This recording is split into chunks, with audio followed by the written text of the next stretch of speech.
Mereka didirikan untuk melakukan perlawanan terhadap penguasa yang ada hari ini gitu. Pemilih Anies itu kan bukan identitas tunggal pemilih kan. Mereka juga terdistribusi ke partai-partai. Saya pikir yang harus ditonjolkan itu adalah gagasan, ide besarnya, bukan personal dari figur tertentu gitu. Nah, hari ini gerakan rakyat itu kalau saya melihat di media sosial kebanyakan mereka membranding sosok Aniesnya gitu. Kalau gerakan rakyat ini konsisten hanya sekedar mempersonalisasi seorang Anies saja, ini akan menjadi partai yang lebih tragis. Lebih tragis daripada PSI sih. Pertanyaannya begini, kalau mereka mengatakan bahwa ada perbedaan dari partai yang mereka bangun saat ini, diferensiasi politik apa yang mereka bawa? Misalkan Partai Gema Bangsa yang baru-baru ini deklarasi, mereka menganggap bahwa mereka adalah partai yang mandiri gitu ya. Kemudian kedua mengusung desentralisasi. Kalau mereka menjadikan desentralisasi partai ini sebagai gagasan baru bagi mereka, ini tidak memberikan daya tawar yang sangat mengikat terhadap publik gitu.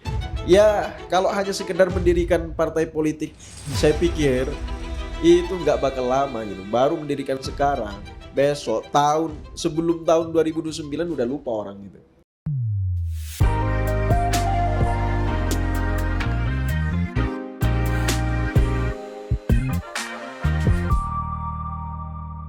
Halo Mas Fatah. Halo Sim.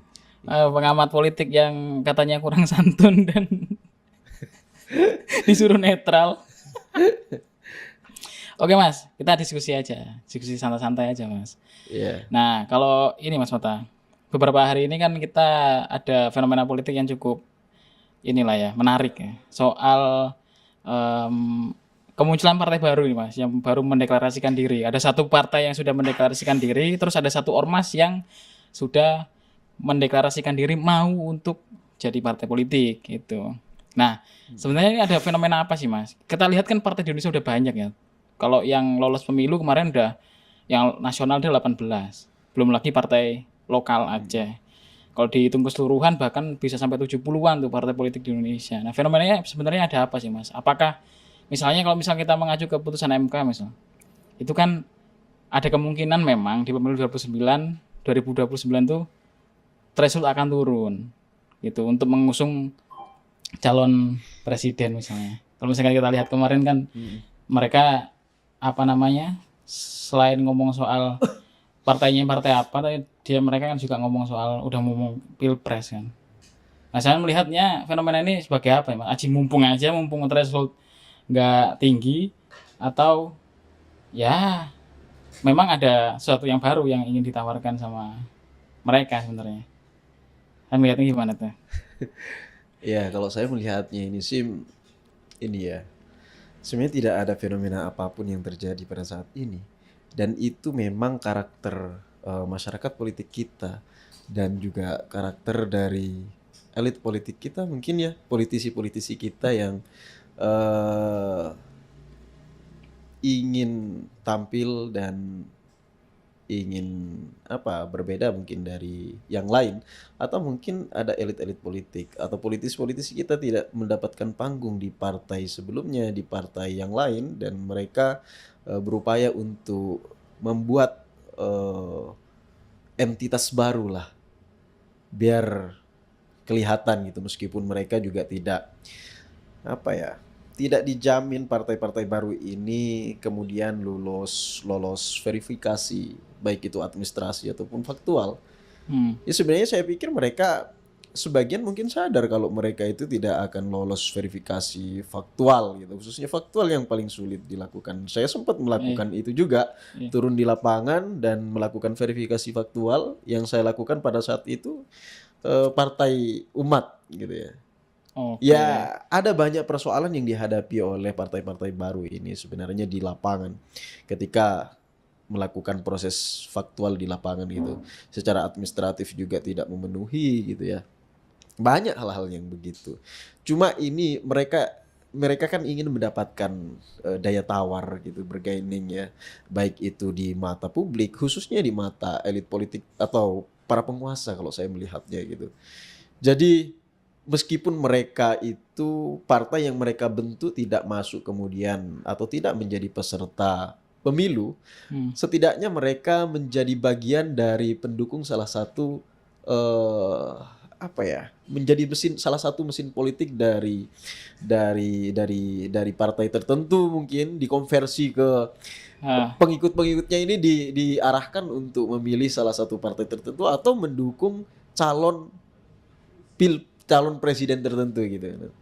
Lebih-lebih ini sih, apalagi partai baru Gema Bangsa ini, partai Gema Bangsa, belum mendapatkan respon yang cukup baik dari publik atau belum menguji dirinya dalam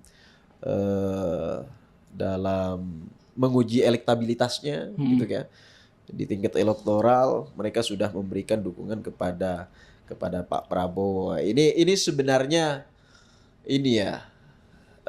mencari kesempatan lah. Colek-colek Pak Prabowo lah ya. Ya seharusnya gini ya. Kalau memang mereka serius untuk memberikan dukungan kepada Prabowo, tidak perlu membuat partai baru. Ya cukup gabung aja ke Gerindra kan. Gitu. Ngapain bikin partai baru gitu. Ya, mereka hanya ingin mendapatkan khususnya ini bukan anggotanya ya, khususnya ya petinggi partainya, ketua umum gitu. Kayak partai Gema Bangsa ini kan beberapa kali melakukan lompatan dari partai Nasdem kemudian ke Perindo dan sekarang mendirikan partai baru gitu ya. Oh, sama-sama sekjen dulu itu ya? Sama-sama sekjen. Di Nasdem sekjen. Ya, begitupun di Gerakan Rakyat ini kan Gerakan Rakyat ini sebenarnya pernah aktif juga di Partai Nasionalis. Ya, partai Amanat Nasional ya, PAN. Jadi ini bagi saya ini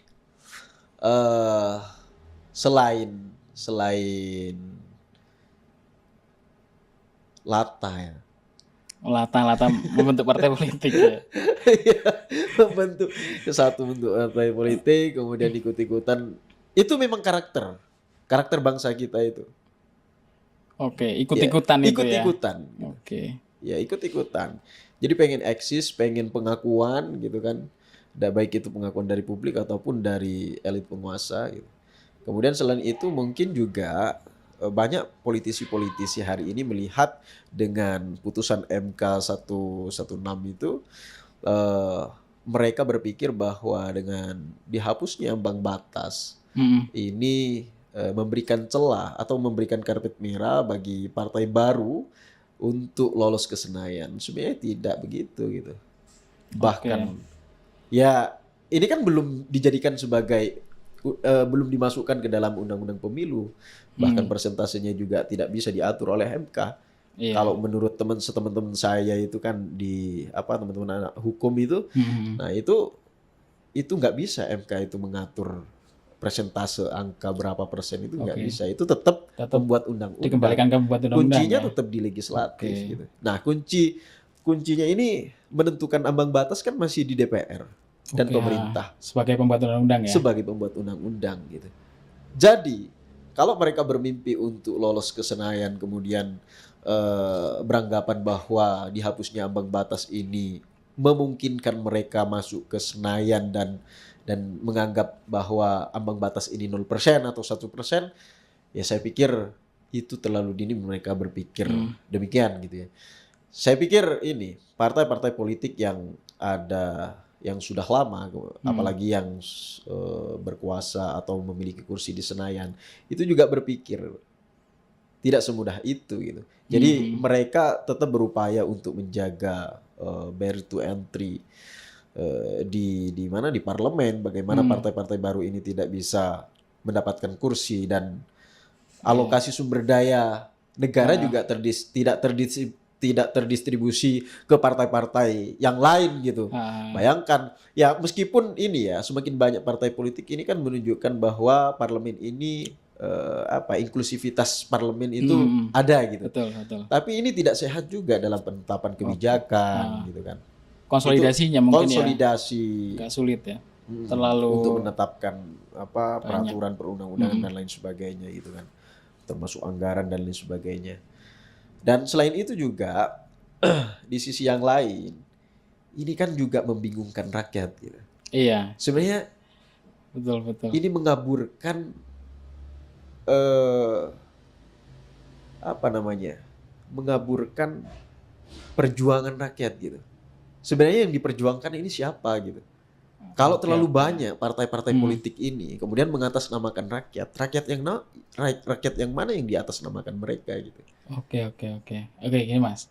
Makanya tadi kan aku sempat ini ya, menanyakan apakah emang ada kebaruan gitu Mas. Apakah benar apa yang mereka usung hari ini itu adalah sebuah kebaruan, diferensiasi dari partai-partai politik yang sudah ada hari ini Ya, gitu. Pak, Atau mereka replikasi aja sebenarnya sesuatu yang sudah ada. Nah, hari ini sampean melihat apakah memang ada sesuatu yang berbeda yang ditawarkan oleh partai-partai politik baru ini yang sekiranya secara platform misalnya ideologi atau platform perjuangan mereka itu apakah benar berbeda dengan partai politik yang sudah ada atau mereka sama aja replikasi aja atau sekarang kita lihat pembesar-pembesar di partai politik baru ini ya orang-orang lama sebenarnya orang-orang lama yang keluar dari partai politik loncat-loncat partai politik gitu. Saya melihatnya gimana Mas? Pertanyaannya begini, kalau mereka mengatakan bahwa ada perbedaan dari partai yang mereka bangun saat ini, diferensiasi politik apa yang mereka bawa gitu. Misalkan Partai Gema Bangsa yang baru-baru ini deklarasi, mereka menganggap bahwa mereka adalah partai yang mandiri gitu ya. Kemudian kedua mengusung desentralisasi partai politik gitu. Desentralisasi partai politik sebelum mereka menjadikan tujuan utama, saya pikir semua partai bahkan partai-partai yang sudah ada itu sudah menerapkan desentralisasi partai gitu. Nah, cuma ini kalau mereka menjadikan desentralisasi partai ini sebagai gagasan baru bagi mereka, ini tidak memberikan daya tawar yang sangat mengikat terhadap publik gitu. Ini terlalu elit mungkin isunya gitu. Jadi masyarakat itu tidak paham. Kita tahu masyarakat kita mungkin hampir sebagian besar itu masyarakat akar rumput yang tidak paham atau tidak memiliki pendidikan politik yang matang gitu. Sehingga mereka tidak paham apa itu desentralisasi. Juga ya. Ini tidak mewakili satu entitas tertentu gitu. Mungkin elit-elit partai saja atau orang-orang yang memiliki pendidikan yang cukup, yang paham apa itu desentralisasi partai gitu kan. Nah, misalkan nih, seperti yang dilakukan oleh PSI pertama kali muncul, ini kan mewakili entitas anak muda gitu. Iya, awal muncul. Partai Solidaritas Indonesia mengatasnamakan bahwa mereka sebagai partai anak muda. Ini kebaruan yang baru terjadi di Indonesia mungkin ya, mengatasnamakan diri sebagai partai anak muda meskipun hari ini sudah kabur identitas itu. Gitu. Iya, DNA-nya udah berganti. DNA-nya udah bergeser, ya. Seperti yang sering saya sampaikan itu. Ya. Nah itu ya. Jadi ini ya kurang lah bagi saya partai-partai politik yang muncul hari ini tidak mewakili atau tidak berangkat dari cleavage sosial tertentu gitu. Misalkan agama atau misalkan dari partai orang daerah gitu, daerah pusat atau partai elit gitu sekalian gitu. Partai petani gitu misalnya. Masyarakat petani semuanya berkumpul dalam satu entitas atau itu nanti jadi partai marhen gitu. Lagi Mas itu. Nah, dulu ada partai marhen. Iya. Jadi orang yang mengusung konsep marhenisme itu akhirnya banyak gitu kan, banyak partai-partai baru itu menganggap bahwa dirinya adalah partai yang memiliki memiliki paham marhen gitu kan. Iya, nanti tapi itu rebutannya sama PDIP Mas nanti. Ya susah juga. Iya. Nah, ini bagi saya itu yang menjadi koreksi, yang harus menjadi koreksi bagi partai-partai baru. Ini sih yang mungkin hampir jarang ya.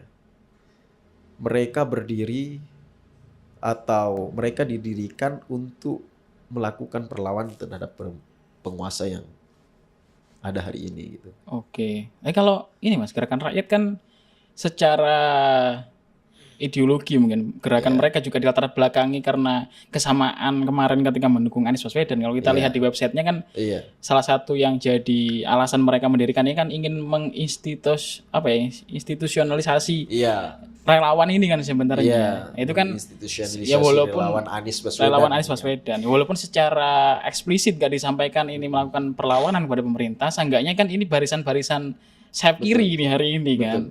Tapi apakah harus dipertegas gitu Mas? Iya, misalkan memang masalahnya itu kayak Partai Gerakan Rakyat Indonesia mereka lebih menonjolkan sisi Aniesnya.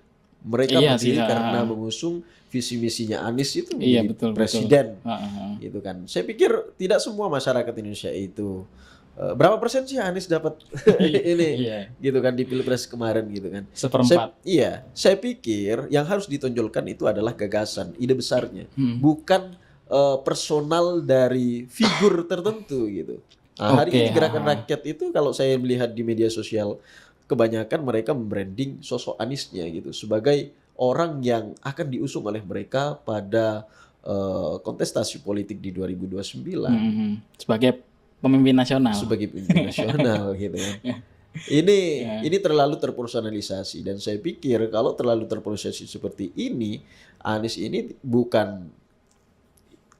saya pikir bukan ya masih inilah, maksudnya yang mendirikan partai ini juga yang mengusung ini harus sadar berapa persen sih Anies ini harusnya ada gagasan yang lebih besar dari Anies itu.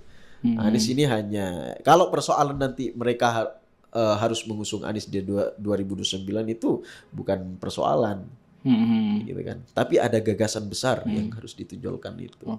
Nah tadi soal ini Mas, soal apa namanya, kok nggak jadi partai yang vis-a-vis lah dengan pemerintah gitu ya, atau ya seenggaknya punya posisi yang kritis terhadap pemerintah ya Mas. Kalau misalkan kita lihat ya misalnya di Thailand ya, di Thailand kan ada dua partai politik yang agak ya sama sebenarnya kan, Forward Party sama Movement. Future Forward Party sama politik yang Move Forward Party kan. Yang berubah lah gitu. Kan. Berubah setelah dimatikan hidup lagi kan gitu kan. Nah, itu kan posisi mereka kan posisi yang berhadapan-hadapan ya Mas secara politik dengan penguasa kan waktu itu. Dan ternyata juga efektif kan. Kalau misalkan dalam konteks Thailand ya, walaupun di sana institusionalisasi partainya agak kurang jika dibandingkan Indonesia.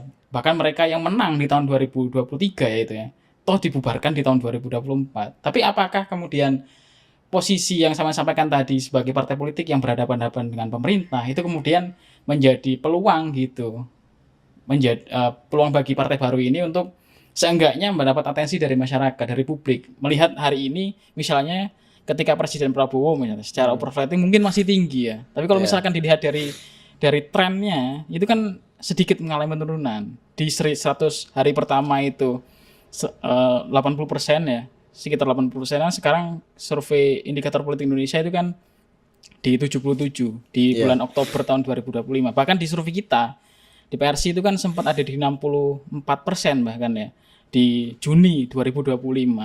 Nah, di sini kan sebenarnya sepertinya ada sedikit celah bagi mereka yang ingin memposisikan diri sebagai pihak yang kritis itu untuk mengambil ceruk pemilih yang hari ini kurang puas dengan kinerja pemerintah. Dan apakah memang posisi berhadapan dengan pemerintah hari ini itu cukup memberikan peluang Mas bagi partai baru ini gitu, bukan malah ingin mengusung Pak Prabowo di 2029 gitu misalnya. Gimana saya melihatnya? Ya saya pikir ini bagian dari peluang dari partai politik baru ya, atau partai politik yang baru akan dideklarasikan gitu ya, misalkan ya. Ini kesempatan sebenarnya dan tidak harus, saya pikir pentingnya konsistensi dari partai ya. Tidak harus mereka berpeluang di 2029. Tapi bisa saja kalau mereka konsisten menjadi partai oposisi dan kritis terhadap pemerintah, seperti misalkan berdirinya PDIP, kemudian berdirinya P3 di awal-awal atau di masa-masa pemerintahan Orde Baru gitu ya. Nah, kalau konsisten mereka lakukan, saya pikir mereka akan mendapatkan ceruk pemilih yang fanatik terhadap partai tersebut gitu. Artinya mereka terus berada di luar pemerintahan dan mendapatkan memberikan kritik terhadap pemerintah, dan yang terpenting adalah menjaga fungsi dari partai itu sendiri sih. Persoalannya hari ini kebanyakan partai ini kan terkartelisasi, artinya tidak menjalankan fungsinya sebagaimana mestinya. Misalkan partai politik ini kan memiliki fungsi fungsi penyambung lidah rakyat, kira-kira begitu ya, gampangnya gitu ya. Secara teoritis pun partai politik ini setidaknya menjadi alat komunikasi antara rakyat dan pemerintah gitu.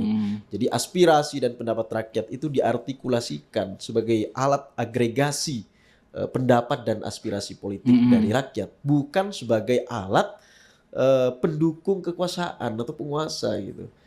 Nah, itu yang tidak ada di partai politik hari ini gitu, khususnya partai baru.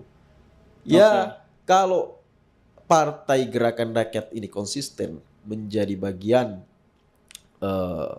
partai yang kritis terhadap pemerintah, yang juga mengusung program-program yang berpihak kepada kesejahteraan rakyat, saya pikir ini mungkin langkah baru bagi Partai Gerakan Rakyat. Rakyat ya. Tapi kalau Gerakan Rakyat ini konsisten hanya sekedar mempersonalisasi seorang Anies saja, ini akan menjadi partai yang lebih tragis. Lebih tragis daripada PSI sih. Lebih tragis daripada PSI. Saya yakin lebih dulu gulung tikar itu. Partai yang kayak gitu. Iya. Nggak ada sesuatu yang ditonjolkan, yang ditonjolkan hanya sosok figur saja gitu ya. Beda. Apalagi Anies tidak menjadi ketua ya. Kecuali beda lagi ketika Anies itu memimpin partai itu gitu. Persentase orang yang akan ikut andil dalam partai tersebut, saya yakin lebih banyak yang antusias gitu. Iya. Ya, para pendiri-pendiri partai kita lihat semua hampir orang-orang yang memang eksis sebelumnya di politik nasional. Amin Rais dengan PAN-nya gitu, Zulkifli Hasan. Kemudian Surya Paloh di Nasdem, di Nasdem. Kemudian tidak hanya sekedar modal uang ya kan. Atau kemudian Megawati sebagai figur putra dari Soekarno, kemudian Prabowo, Subianto. Ini orang figur-figur yang memang sebelumnya sudah dikenal banyak publik. Wiranto di Hanura. Iya, saya tidak mau mendiskreditkan ketua umum yang, atau tidak mau menganggap remeh lah ketua umum yang menjabat di partai-partai baru ini gitu. Saya juga tidak mengenal siapa ketua umum Gerakan Rakyat. Ini kan setelah kita baca ini gitu kan. Oke, Mas. Nah, kalau Saman tadi kan bilang bahwa mempersonalisasi Anies tanpa menjadikan dia sebagai ketua misalnya. Kalau nggak salah kan dia di bagian kayak Dewan Penasehat gitu lah modelnya di Gerakan Rakyat itu kan. Apakah mereka nggak belajar dari PSI misalnya, Mas, sebagai contoh ya? Bukan kita nggak suka sama PSI, tapi ada fenomena atau kejadian yang nggak sama ketika pemilu 2024, ketika ada upaya dari PSI untuk ingin memberikan sesuatu ke publik bahwa PSI ini partai yang dekat dengan Jokowi loh. Nah, itu kan agak sama dengan misalnya Gerakan Rakyat dengan Anies. Ya walaupun memang Anies Baswedan ini cukup dekat lah dan ikut dalam kegiatan-kegiatan Gerakan Rakyat, tapi kan secara struktur dia bukan ketua umum Gerakan Rakyat misalnya. Dan Jokowi kemarin mungkin agak dekat diwakili oleh anaknya misalnya jadi ketua umum PSI. Walaupun masih bergabung selama 1 minggu, tapi toh PSI juga nggak berhasil untuk mengambil ceruk pemilihnya Jokowi misalnya untuk dialihkan ke PSI, gitu kan. Kita lihat kan dengan mempersonalisasi seorang Jokowi plus memposisikan anaknya Jokowi sebagai ketua PSI, toh PSI juga gagal. Nah, dengan hal ini apakah memang akan serumit itu, akankah tidak berhasil itu juga posisi dari Gerakan Rakyat ini, Mas, nanti? Kalau menurut sampean tuh? Ya, bagi saya akan lebih tidak berhasil dari tidak berhasil. Jadi Jokowi ini sosok figur yang sosok figur tokoh besar lah ya. Tokoh besar. Kemudian Presiden diasosiasikan lagi presiden lagi diasosiasikan sebagai partai pendukung PSI dengan meletakkan Mas Gibran di partai PSI sebagai Mas Kaisang di PSI gitu ya. Masih Kementerian kayaknya. Iya. Habis itu Mas Rea sama kontennya Tretan Universe. Oh iya itu. Jadi itu pun ini ya mungkin hampir mirip, cuma mungkin lebih tragis. Lebih tragis ya. Karena ini sih Mas Kaisang, orang menganggap Mas Kaisang dengan Jokowi itu pasti beda. Oke, iya. Ya, bahkan elit politik pun menganggapnya beda, pengaruhnya beda. Daya tawarnya juga beda Daya tawarnya juga beda gitu. Jadi intervensi yang dilakukan Jokowi ke partai PSI dengan intervensi yang dilakukan Mas Kaisang ke PSI itu kan beda juga. Dengan kemudian konsolidasi yang dilakukan Mas Kaisang dengan elit-elit politik atau dengan tokoh-tokoh di daerah dengan yang dilakukan Jokowi sendiri itu kan pasti beda. Beda lagi kalau ketua PSI ini dipegang langsung oleh Jokowi, saya yakin pasti lebih besar hasil perolehan suara karena mereka menganggap orang-orang yang fanatik terhadap Jokowi mereka akan tetap mengikuti langkah politiknya Jokowi gitu. Jadi tidak terpecah belah. Hari ini pun sudah terpecah belah ini kan. Iya. Begitupun Anies gitu. Ya meski hitung-hitung kalau Anies jadi ketua umum dari Gerakan Rakyat ini setidaknya dapat berapa persen dari Pilpres kemarin itulah. Berapa? 18 atau 22 itu? 25 ya. 25%. Sekitar 25% lah. Iya. Kira-kira itu. Okay. Cukup masuk. Cukup. Tapi kan masalahnya ini, Mas. Pemilih Anies itu kan bukan identitas tunggal pemilih kan. Betul. Mereka juga terdistribusi ke partai-partai. Kalau kita lihat ini misalnya dari exit poll kita lah ya. Kan mayoritas suara Anies itu terdistribusi ke partai-partai kayak misalnya PKB itu. Ada 3 lah yang paling dominan tuh PKB, Nasdem sama PKS gitu. Nah, menggeser dari pemilih-pemilih partai politik ini kan nggak mudah, Mas. Ya kan? Dan apalagi masyarakat dalam hasil-hasil survei kita itu kan termasuk hasil survei-survei dari teman-teman lembaga survei lain. Mereka memilih partai politik itu alasannya kan karena memang terbiasa memilih partai itu kan ya. Iya, ada yang memang keluarganya terbiasa sudah memilih partai itu sebelumnya. Kemudian karena programnya. Gitu. Makanya kalau kemudian karena programnya, ya jadi dari hasil-hasil survei yang dilakukan oleh teman-teman itu, kalau pemilih memilih karena programnya, ya harusnya partai-partai politik ini kan melakukan refleksi, termasuk partai yang baru mau mendirikan gitu, atau elit politik yang baru mau mendirikan partai politik, mereka harus berpikir bagaimana membuat program yang sekiranya bisa menyentuh masyarakat akar rumput. Oke, iya. Itu kan yang harusnya mereka lakukan. Bukan malah mendeklarasikan. Saya pikir mereka mendirikan partai politik itu yang penting mereka berdiri aja, yang penting deklarasi. Gitu. Oke. Nah, ini Mas. Tadi balik lagi mungkin ya ke depan soal menghadirkan value yang berbeda. Nah, kalau aku sih Mas ya, melihatnya tuh karena apa sih Mas tujuan orang mendirikan partai politik kalau nggak ingin mendapatkan kekuasaan tuh? Seenggaknya kekuasaan di DPR lah misalnya. Iya. Nah, tujuannya kan untuk menang kan sebenarnya mereka tuh, untuk dapat kekuasaan lah seenggaknya. Nah, aku melihatnya tuh sebenarnya yang harus dipikirkan dulu ceruk mana nih yang sebenarnya mau kita ambil. Betul.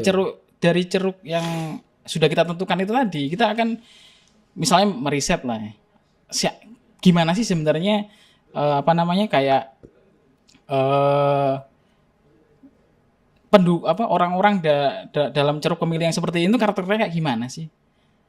Nah itu harusnya begitu kan. Baru nanti kita mikir bahwa sistem kaderisasi yang kayak gimana, yang misalnya mampu untuk mencetak kader yang bisa memfasilitasi pemilih yang kayak gini kan gitu sih Mas. Nah, masalahnya hari ini itu kan sistem kaderisasi itu bagian dari fungsi betul. fungsi partai politik. Bagian dari fungsi partai politik. Gimana bisa nanti sistem kaderisasi ini bisa menciptakan kader yang mampu untuk memfasilitasi kepentingan rakyat gitu kan. Seenggaknya karena ini partai politik baru, seenggaknya bisa memfasilitasi calon pemilih atau konstituen yang sudah mereka target sejak awal. Betul. Nah, masalahnya hari ini kan kok nggak ada value yang baru gitu. Betul. Kayaknya sih replikasi aja gitu. Makanya, nah, sampai di titik yang mana, seberapa penting gitu Mas, si partai politik ini menentukan ceruknya terlebih dahulu gitu. Dan ceruk mana yang bisa mereka ambil. Oke, hari ini ceruk pemilih berdasarkan agama misalnya Muslim, karena Muslim udah banyak partai. betul. Nasionalis sudah ada PDIP, wong cilik juga sudah dikapitalisasi PDIP, Nasional Demokrat, orang-orang Demokrat juga udah ada Nasdem misalnya, atau partai-partai lain. Dan ceruk mana yang bisa diambil gitu. Kalau misalkan tadi ceruk pemilih yang misalnya menginginkan ini yang kritis terhadap pemerintah lah, kan terlalu luas gitu Mas kita melihatnya. Tapi ceruk yang gimana sebenarnya yang bisa diambil oleh partai baru itu gitu. Sampai melihatnya hari ini yang paling masuk akal untuk diambil sama partai baru ini.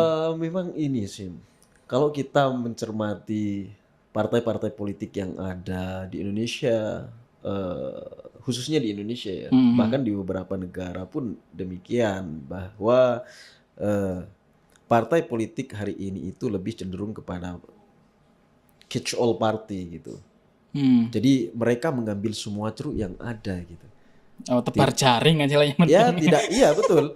Tidak terlalu kanan juga tidak terlalu kiri kalau di barat itu kan. Kalau di Indonesia juga begitu. Tidak terlalu nasionalis dan mereka mengambil ceruk nasionalis juga mengambil ceruk religius. Makanya mereka hampir semua partai itu mengusung narasi-narasi nasionalis religius atau sebaliknya religius nasionalis gitu.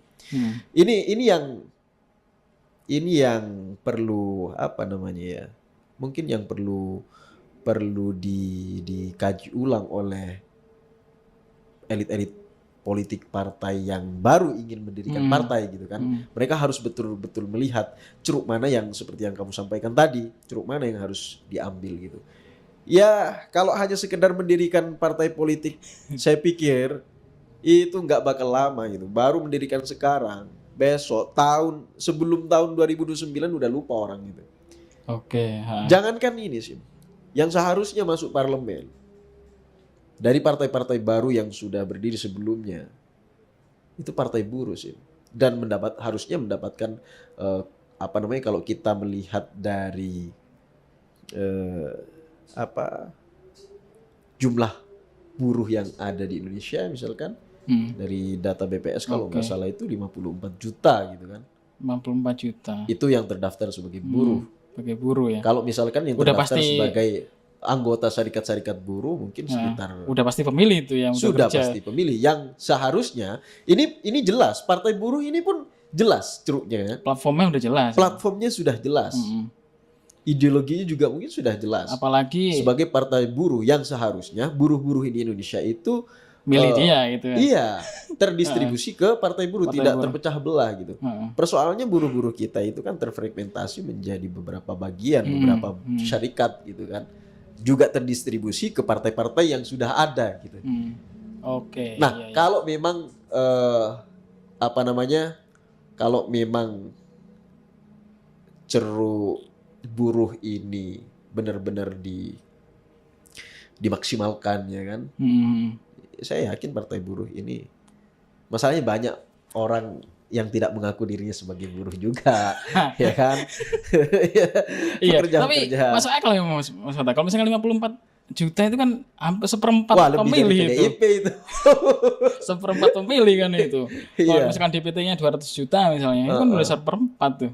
Betul. Oke, tapi toh juga nggak mampu gitu. Artinya kan menentukan ceruk pemilih untuk dikapitalisasi gitu ya. Betul. Dalam tanda kutip itu untuk jadi suara itu juga bukan sesuatu yang ini ya, yang mudah gitu untuk partai politik baru. Nah, akhirnya gini Mas Fata, kalau misalkan di Inggris ya, kalau partai buruh kan udah sangat luar biasa di Inggris. Tapi bahwa karakter pemilih Inggris dan karakter pemilih kita itu kan sangat jauh berbeda gitu. Nah, hari ini tuh kok saya ngelihatnya ini Mas Mata, bahwa apa namanya, membuat platform ideologis misalnya atau membuat platform kebijakan tertentu gitu, itu ternyata juga nggak menjamin gitu. Nah, aku ngelihatnya akhirnya juga penting bahwa partai politik itu perlu untuk membangun struktur partainya gitu Mas Mata. Kalau kalau kata orang-orang di Partai Gema Bangsa ya, melakukan desentralisasi partai politik gitu ya, nggak cuma di pusat kekuasaannya, tapi di daerah-daerah, bukan hanya soal institusionalisasi partai, tapi juga soal bagaimana menjemput pemilih sampai ke akar rumput gitu. Betul. Dan menurut sampean apa namanya, yang harus mereka lakukan hari ini tuh untuk membangun simpul-simpul di daerah itu, selain ya mungkin membuat struktur sangat penting ya, karena emang untuk institusional partai gitu. Nah, untuk membangun apa simpul sampai ke bawah ini, apa yang harus mereka lakukan gitu Mas? Seenggaknya ya step awal lah menjelang nanti Pilpres di 2029 gitu. Iya, saya pikir ini sih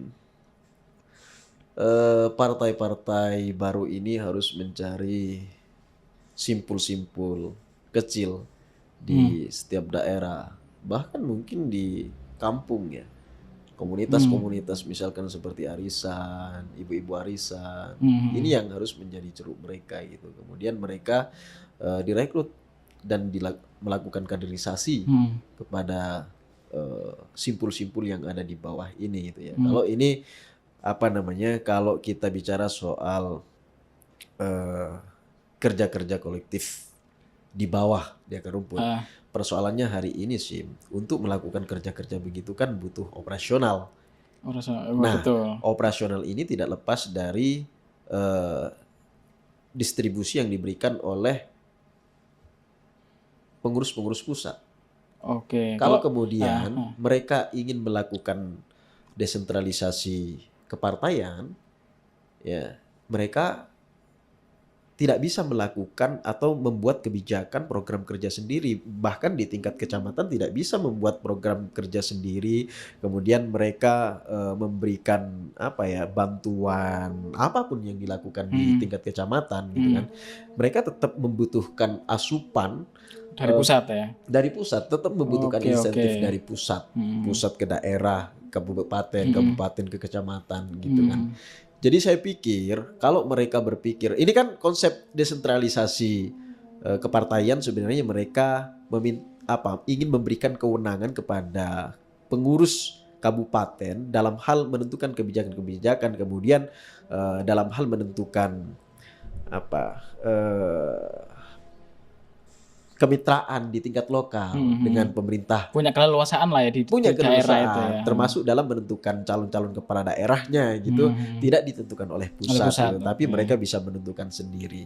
Persoalannya ini kan kembali kepada operasional dari partai itu sendiri. Operasionalnya. Kalau kata Bang Zulfan kan udah punya 2 triliun nggak itu? Iya. Kalau misalkan mereka bisa berdiri sendiri di tingkat kabupaten ini sih, saya yakin, saya pastikan ya, maksudnya partai ini akan berjalan dengan maksimal. Kalau di setiap kabupaten partai-partai ini memiliki operasional yang cukup untuk menjalankan mesin partai di tingkat kabupaten, saya yakin partai-partai yang baru ini akan terus memiliki nafas di setiap langkahnya gitu ya, menuju kira-kira pemilu. Iya, persoalannya lebih-lebih partai-partai yang religius. Persoalannya ini di tingkat kabupaten yang dijadikan ketua-ketuanya, ketua-ketua kabupaten, DPP atau PAC, itu ustadz-ustadz sih. Ustadz-ustadz ini sibuk dengan ngajar begitu kan. Kemudian mungkin juga secara ekonomi mereka tidak tercukupi. Ya, bagaimana mereka bisa membantu masyarakat kalau kebutuhan sendiri tidak tercukupi. Maaf, ini bukan soal ini ya, tapi sebagai politisi itu harus memenuhi terlebih dahulu kebutuhan pribadinya, kebutuhan dapurnya lah, kira-kira begitu.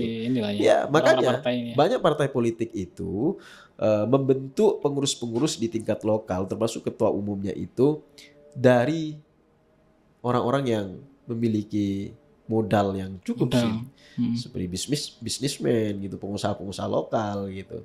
Itu yang dilakukan oleh beberapa partai politik gitu ya. Oke. Mungkin termasuk Golkar gitu ya, atau Nasdem gitu. Oke, Saya oke. sempat juga pernah dapat ini sih. Ini bukan pernyataan saya pernah ngobrol dengan Gus Coy itu ya.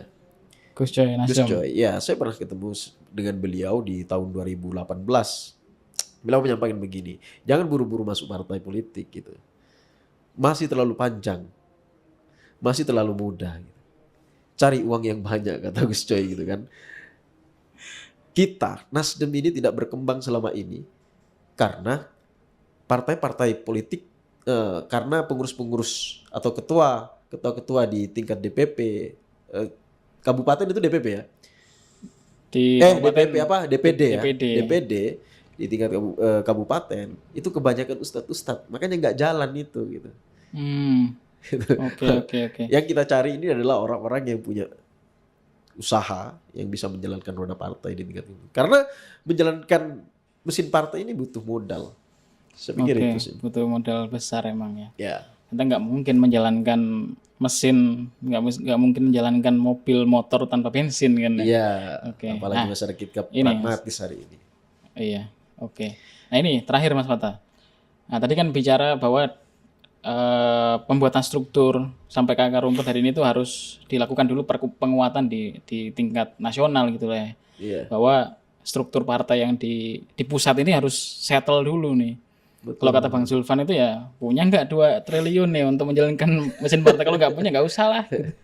Ya itu kan maksudnya ini Mas Fata, bahwa memang hal-hal seperti itu memang diperlukan, realistis aja karena memang politik butuh ongkos gitu ya, bukan dalam money politik, tapi ada kos politik yang harus dikeluarkan untuk kemudian bisa memberikan sesuatu yang bisa dirasakan oleh konstituen kan begitu. Nah pertanyaannya sekarang Mas Fata, agar partai politik ini kemudian tidak terjerat dalam kasus-kasus yang hari ini kita perbincangkan ya soal korupsi gitu.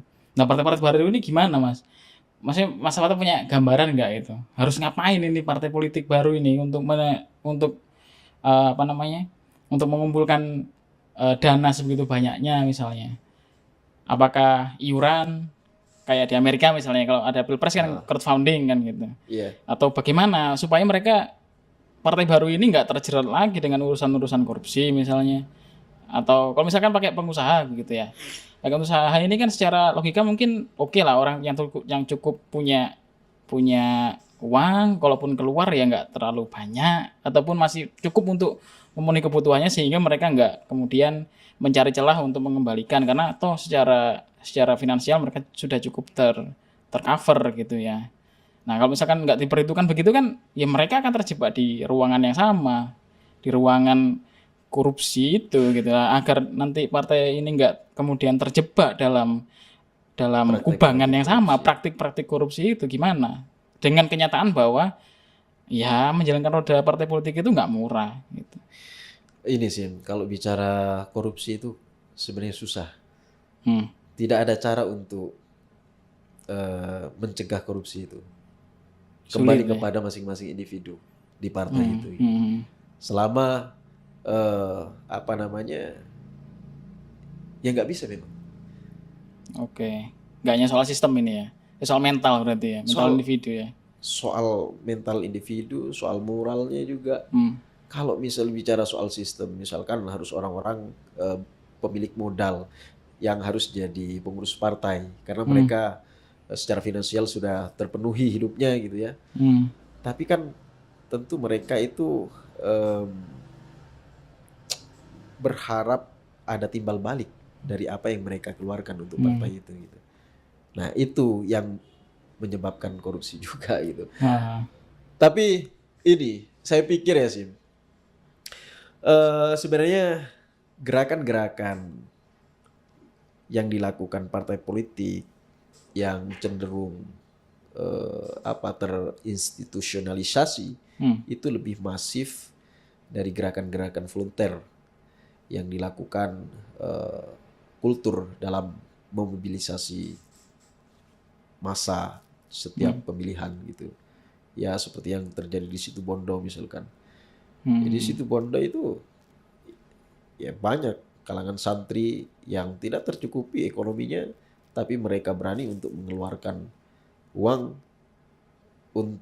bukan untuk money politik, tapi untuk membiayai kos politik perjalanan mereka dalam mengkampanyekan atau mau apa ya, cetak-cetak kaos gitu loh ya. Ya mencetak kaos kayak gitu ya, membranding figurnya gitu seperti Pilkada 2025 kemarin gitu kan.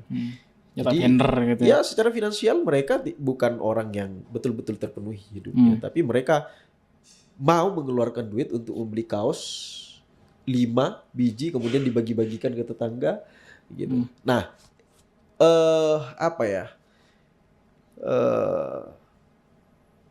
Semangat perjuangan yang seperti itu yang diperlukan di tubuh partai politik. Persoalannya kalau kita bicara tentang partai politik, ini kan bicara tentang kekuasaan. Yang turunnya adalah untuk mendapatkan sumber daya negara sebanyak-banyaknya gitu. Persoalannya itu gitu. Oke, berarti kalau bicara korupsi itu saya pikir itu kembali kepada masing-masing elit-elit partai itu sendiri gitu. Oke, berarti ya itu ya institusional partai dulu, terus bikin platform gerakan yang sekiranya bisa memanggil gitu ya. Partisipasi publik bukan hanya soal memilih tapi juga ikut membiayai. Kalau misalkan sama cerita tadi soal konteks Pilkada Situbondo gitu. Ya mengajak masyarakat untuk ikut serta lah. Berarti partisipasi itu bukan hanya saat mencoblos tapi gimana caranya membantu proses dari partai politik itu ya. Betul. Oke. Nah cukup itu Mas Atta. Itu sudah terlalu banyak yang kita bicarakan. Septa sudah ngode berkali-kali. Saya nggak enak. Ya, sudah. Besok-besok lah kita ngobrol lagi Mas Atta dengan tema yang setiap akhir pekan kayaknya kita harus berdiskusi. Oke, siap. Setidaknya kalau tidak memberikan edukasi atau pendidikan politik kepada masyarakat, setidaknya kita sendiri ini bisa upgrade lah ya. Upgrade pengetahuan ya. Upgrade pengetahuan dan diskusi lah. Diskusi, oke. Thank you Mas Atta untuk waktunya. Sama-sama sih, terima kasih. Ya, kita lanjut di kesempatan yang berikutnya.